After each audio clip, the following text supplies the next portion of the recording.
Oh, good morning, and it's a beautiful morning here in sunny Scotland.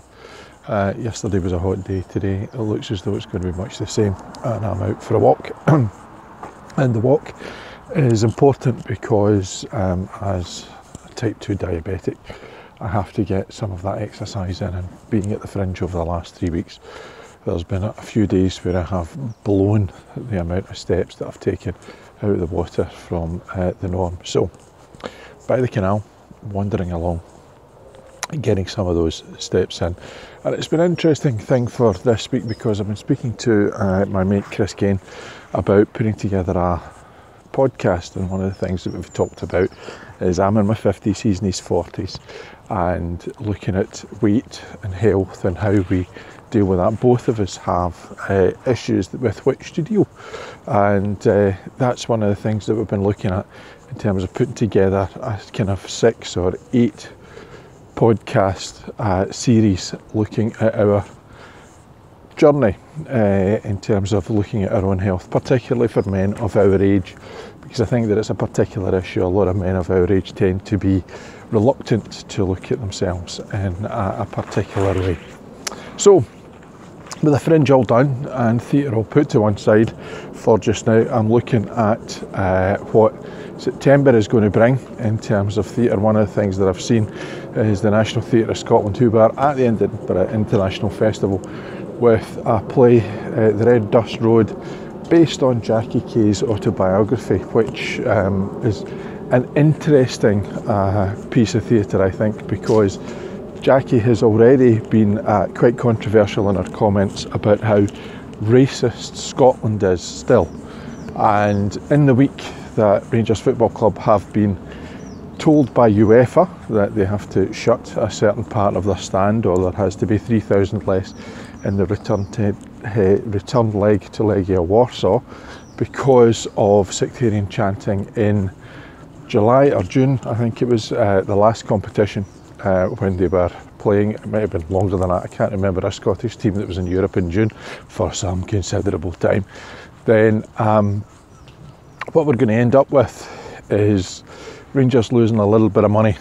Not a lot, but a little bit of money. Now, we've also had Rally Round the Rangers at the Pavilion Theatre, which was the subject of press reports because there were sections of the crowd who were there to see the play who were singing those songs which are sectarian, which are offensive, and which many people struggle with because they are not modern Scotland. And Rangers had nothing to do, I don't think, with the play, but the fans, both in the pavilion and in the stadium, with sectarian chanting, has ended up once again putting it back in the spotlight.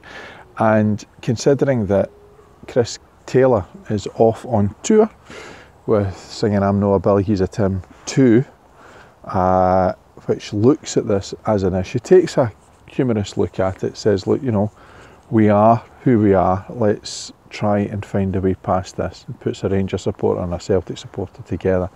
Written by Des Dillon. The first one is great and was commissioned eventually by the Scottish Government to do a tour. So there are things being done to tackle it. Rangers have also put together an initiative in the last fortnight, or announced an initiative. They have put it together obviously over a longer period of time. So it's just disappointing that when people are attempting to do something about this as an issue, that it once again rears its very, very ugly head, and it hits the headlines. And modern Scotland is not like that. Modern Scotland is more like the fact that this week the Scottish National Party and the Scottish National Party government have announced, along with Macmillan Cancer Care, a huge amount of money, millions of pounds, to go into ensuring that everybody who is diagnosed with cancer in Scotland gets a nurse, gets access to financial support, gets access to moral support, and that is an astonishing initiative, a fantastic initiative, very much contrary to what's happening elsewhere in the United Kingdom with austerity. And of course, the more that the Scottish National Party government look at initiatives like this, the more it becomes increasingly obvious to quite a few people that Scotland has the ability not only to think for itself but also to do for itself. So hopefully at some point that will become more and more about independence and about us taking responsibility. Alan Cummings this week coming out and saying that particularly with Brexit, what seems to be happening is that people are waking up to the fact that we are wandering, meandering, tripping up into a situation that nobody in Scotland really desired on both sides, for and against Brexit. So I haven't met many who voted for Brexit who actually have said a no deal was what they were after. They just wanted to leave. They wanted something that was to our advantage. They were looking for something that was going to give us a place within the world. And the more I hear Brexiteers who are just shaking their head because they're being represented by the likes of Jacob Rees-Mogg and Boris Johnson, and they weren't the people that they had in mind when they voted for Brexit.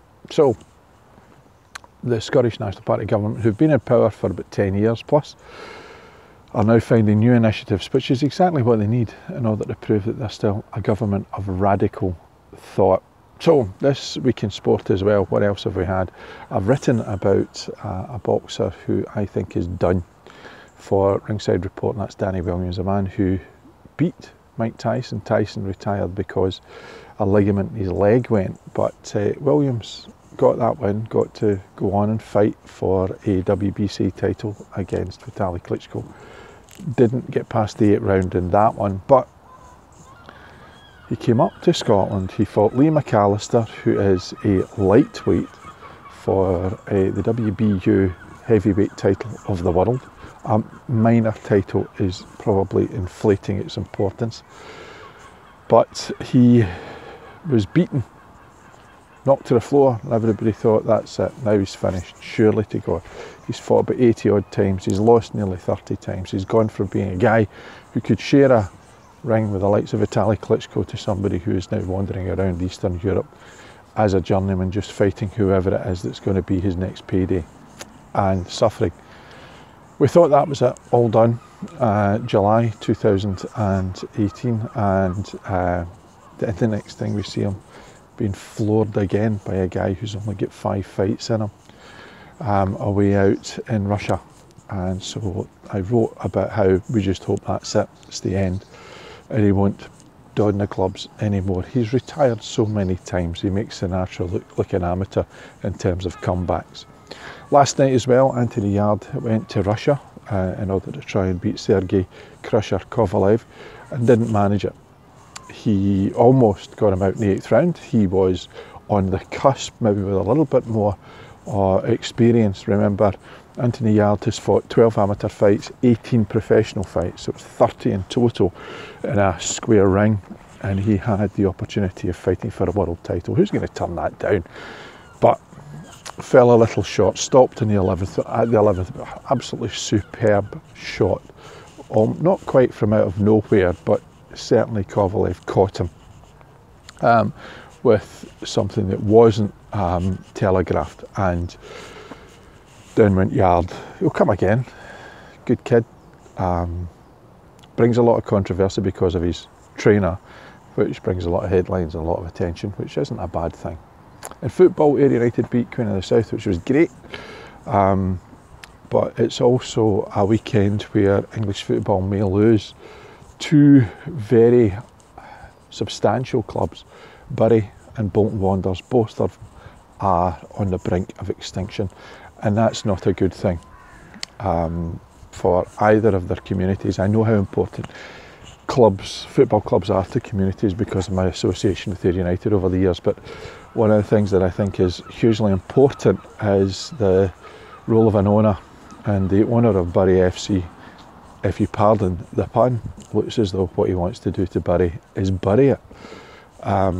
Awkward doesn't even come close, and I've been looking at takeovers in Scotland and how those takeovers sometimes go sour. We're fortunate at Ayr United in that our owner, Lachlan Cameron, much though he gets a lot of stick and much though many don't like him, is putting in a 6-figure sum every year to keep Ayr United afloat. That's just shy of £250,000 every single year, just to keep the club going. And we're not talking about a massive undertaking. We're not talking about a Premiership club. We're talking about a club that's comfortably sitting in the Championship. And that's the level of subsidy that is required in order to ensure that we continue to be in existence. And that is not sustainable, and people don't get into football in order to make money. So when fans are singing the wrong type of thing, and clubs are going to have to close down part of their income in order to compensate for that, almost to apologise for it, it is not a good thing. For Scotland, it doesn't make us look good. But with the fringe coming to an end, there's a part of Scotland that has looked good. And Edinburgh has been, yet again, its eclectic sense of being a fun place to go and see. But it's all done for me. It finishes this coming Monday, for those who are still out there. And one of the things that I have had this year again, and we all have egos, is a number of people who have come back to me once I've reviewed their stuff and I've reviewed it, because they've deserved to get a good review. And in some cases they haven't had people come to see them or review them, and they've been highly appreciative. And that connection with artists is something that as a reviewer I've really enjoyed again. And I also got an email from the Space, from one of the guys in charge of the Space, saying, look, thank you very much for doing all your reviews, we really appreciate it, and we look forward to seeing you next year, and I look forward to going back next year. So as I nearly get knocked down by a cyclist, not for the first time.